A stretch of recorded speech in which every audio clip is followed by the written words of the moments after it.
من آلاف السنين هنا وعلى أرض مصر بدأت أولى صفحات القوة.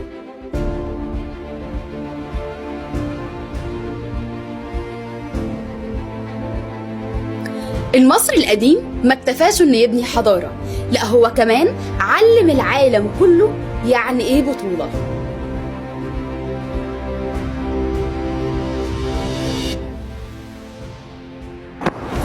وعلى جدران بني حسن في المنيا اتسجلت أعظم مدارس المصارعة، دي مش بالحبر، دي بالنقش على الحجر اللي لسه بيحكي لينا حتى يومنا هذا عن عظمة ومجد أجدادنا المصريين القدماء.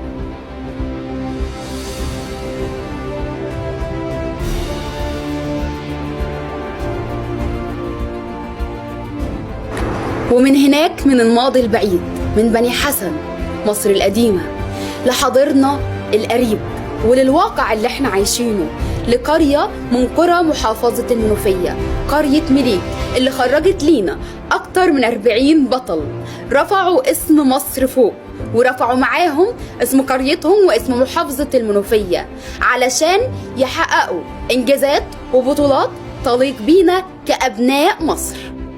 قرية مليك إحدى قرى محافظة المنوفية، تبعد عن مدينة شبين الكوم ب5 كيلومترات. ما يميز هذه القرية أن اللعبة الشعبية الأولى ليست كرة القدم بل المصارعة. وبكل بساطة أثبتوا للعالم كله إن القوة للسفينة زي ما كانت في أجدادنا المصريين القدماء. حيوا العالم حسوا بقيمته وارفعوا فوق كل حاجة وصدقوا جيل بعد جيل تسلموا وتحت رايته اهتفوا يحيى العالم يحيى جمهورية.